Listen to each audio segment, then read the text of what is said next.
السلام علیکم۔ ہم سب یہ کہتے ہیں کہ ایک دوسرے کے ساتھ ہماری ساری گناہیں معاف ہو جاتی ہے، ہمارے رب ہماری گناہ معاف کر دیتے ہیں۔ ہماری حدیث میں یہ سب کچھ ہے، ہماری قرآن میں یہ سب کچھ ہے، یہ سب کچھ ہم کہہ لیتے ہیں ہم ایک دوسرے کی تسلی کے لیے۔ کیا ہم اس دور پہ ساری گناہ معاف ہونے کی اجازت ہے کیا؟ اس دور پہ ہم جو گناہ کرتے ہیں، قرآن ہزاروں سال پرانی والی لکھی ہوئی بات ہے، ہماری حدیث یہ سب کچھ ہزاروں سال پرانی کی ہے۔ آج 1,000 سال کے بعد میں ہم سب کی مائنڈ سیٹ اس طرح ہے کہ ہم چلتے پھرتے بہت سارے گناہ کرتے ہیں، تو ہمیں اس بات کو لے کر ہماری گناہ معاف ہو جاتی ہے، ہماری گناہ یہ ہو جاتی ہے وہ ہو جاتی ہے، اس طرح ہم خود کو تسلی دینے سے اچھا ہے کہ ہم گناہ نہ کریں، گناہ نہ کر ہم اس کی معافی مانگیں گے تو صحیح ہوگا۔ گناہ کرتے ہیں تو ہم سردے پہ سر رکھ دیں گے، ہمارے رب کے سامنے ہم رو رو کر گڑ گڑا کر ہم دعا مانگ لیں گے تو ساری گناہ معاف ہو جاتی ہے۔ یہ سب کچھ تسلی کی بات ہے، گناہ معاف نہیں ہوتی ہے۔ حدیث اگر آج کل کی دور پہ لکھا گیا ہوگا تو آج کل کی زمانے کی بارے میں پتہ چلا ہوگا اس وقت، تو اس طرح حدیث نہیں ہوتی، معاف ہو جاتی ہے ساری گناہ معاف کر اگر سب کو جنت میں جانے کی اجازت مل جائے گی تو ہماری نبیوں کی حالت کیا ہوگی، اس دور پہ رہنے والی امتوں کی حالت کیا ہوگی؟ کیا وہ جنت سے باہر آ جائیں گے؟ دوزخ بنایا گیا کس لیے؟ کہیں صرف اور صرف لفظ یا کسی کو کہنے کے لیے دوزخ بنایا گیا؟ خون کرنے والے کی زبان پہ بھی یہی ہوتا ہے، کسی کی زندگی برباد کرنے والے کی زبان پر بھی یہی ہوتا ہے کہ ہماری گناہ معاف ہوتی ہے، ہماری گناہ معاف ہوتی ہے۔ ہماری گناہ معاف نہیں ہوتی آج کل کے دور کی گناہ۔ اس کے لیے ہمیں معافی مانگنے کے لیے، ہماری گناہ معاف ہونے کے لیے ہمیں گناہ نہ کر رہنا چاہیے۔ گناہ صرف اور صرف چھوٹی موٹی ہو تو صحیح ہوگا۔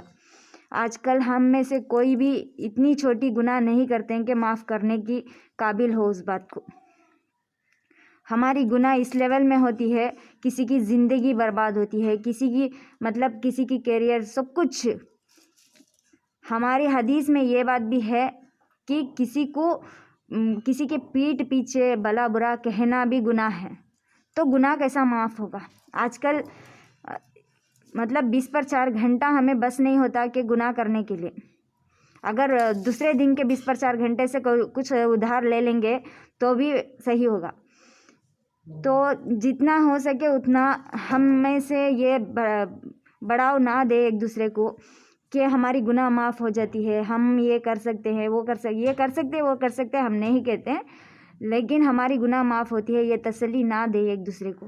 تسلی دینا ہو تو ہماری زبان پہ سچائی ہو، ہماری زبان پہ کلمہ ہو، یا ہماری زبان پہ قرآن کی آیتیں ہو، سب کچھ ہو، تو ہماری ہم گناہ نہ کریں تو وہ اجازت دیں گے، تو ہماری رب اجازت دیں گے تو ہی ہم جنت جا سکتے ہیں۔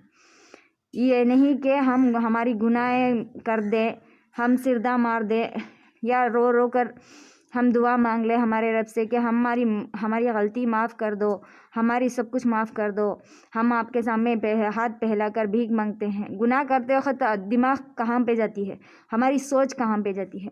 ہمیں یہ سوچ کیوں نہیں آتی کہ ہمیں گناہ نہیں کرنا چاہیے؟ نہیں نا، اس وقت تو ہمیں مزہ ملتی ہے کہ وہ غلطی کرتے وقت غلط بات سمجھ کر بھی ہم کر دیتے ہیں۔ جانے انجانے میں کرنے والی چھوٹی موٹی گناہ معاف ہو سکتی ہے، ساری پلان کے ساتھ کوئی گناہ کیا ہو۔ آج کل تو جانے انجانے میں کوئی گناہ نہیں کرتا، جانے انجانے میں تو چھوٹے بچے کر سکتے ہیں، 1-2 سال کے بچے کر سکتے ہیں، ہم میں سے کوئی بھی جانے انجانے میں گناہ کر ہی نہیں سکتا۔ تو یہ ہم سب کو یہ بڑھاوا نہیں دینا چاہیے۔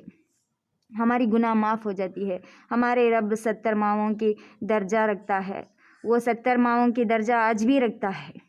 جو 1000-1500 سال پہلے یہ دنیا کو بناتے وقت اس نے 70 ماؤں کی درجہ رکھتا تھا، وہی درجہ آج بھی رکھتا ہے. لیکن ہم میں سے کوئی بھی 1000-1500 سال کی پہلے والی سوچ یا بات ہم میں سے کسی میں بھی نہیں ہے. سب کے اندر ایک آگے بڑھنا ہے. بس پیر کا نیچے کچلا جاتا ہے کون، یہ دیکھنے کی ہمیں فرصت بھی نہیں ملتا. ہماری قدم کے نیچے کسی کی گلا دب رہی ہے، کسی کی سانسیں تھم رہی ہے، یہ دیکھنے کی فرصت ہمیں نہیں ہے.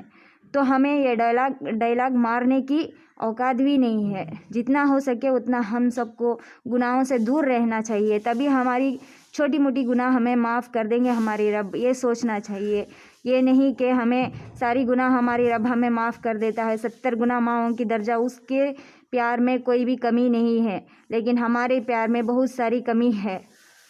تو ہماری پیار کو بدلانا چاہیے، ہماری سوچ کو بدلانا چاہیے. ہم یہ سمجھتے ہیں کہ نماز کے وقت اس کے پاس مانگتے ہیں صرف اور صرف. یہ نہیں کہتے ہیں کہ تیری مرضی کیا ہے، تو نے ہم سے امید کیا رکھا ہے. یہ کبھی بھی کسی نے آج تک ہم میں سے اپنے رب سے پوچھا ہے ہم لوگ نے نہیں نا. تو ہمیں اوقات کیا ہے کہ صرف اور صرف مانگنا اور کتنے سال مانگتے رہ جائیں گے. کبھی کبھی پوچھ لیا کرو کہ انہیں چاہیے کیا. وہ اسے چاہیے اس دنیا اس نے جس مقصد سے بنایا اس مقصد کے درمیان چاہیے. اگر نہیں ہوتا تو وہاں پہ موت ہے، یہ سب کچھ نہیں ہوتا. موت تو ہر ایک کا زندگی کے ساتھ لکھی ہوئی چیز ہے، لیکن یہ بربادیاں، بیماری، بربادی، یہ سب کچھ ہماری روح کا اپنے کے لیے، ہمارے اندر خوف آنے کے لیے اس نے کر رہا ہے. لیکن ہمیں یہ سب کچھ ہمیں یہ سب ساری باتوں سے مطلب نہیں ہے. ہمیں مطلب ہے تو صرف اور صرف ہماری جھوٹی تسلی دینے سے اچھا ہے کہ ہماری غلطیوں کو مان لے. ہم ایک دوسرے کے ساتھ بات کرتے وقت ہم نے بہت سیدھے، ہم نے ایسی ہے ویسے اس طرح کہنے سے اچھا ہے کہ ہم نے زندگی میں اتنی ساری گناہ کر چکے ہیں، آج پچھتاتے ہیں. تو کہنے سے کوئی بھی ہماری سر نہیں اڑا دے گا. ہم کہتے ہیں کہ ہمارے رب کو سب کچھ پتہ ہے. رب کو سب کچھ پتہ ہے تو کیسا معاف کرے گا؟ ہم نے جانے انجانے میں کوئی چھوٹی موٹی غلطی ہو تو معاف کرے گا، بڑی بڑی غلطیوں کو کیسا معاف کرے گا؟ تو جتنا ہو سکے اتنے ہمارے مسلمانوں کو یہ ساری باتوں کو یاد رکھنا چاہیے. ہماری حدیث کو الٹا سمجھنے کی نہ سمجھ کرے. حدیث سیدھا لکھا گیا ہے، ہم لوگ سمجھنے میں الٹا کرتے ہیں. حدیث 1000-1500 پہلے دنیا جس دور سے گزرتی تھی اس دور پہ لکھا گیا تھا. آج کی حدیث آج اس دور پہ گزرتے ہوئے وہ حدیث کو ہم اپنے آپ پہ لے لیں گے تو صحیح ہوگا.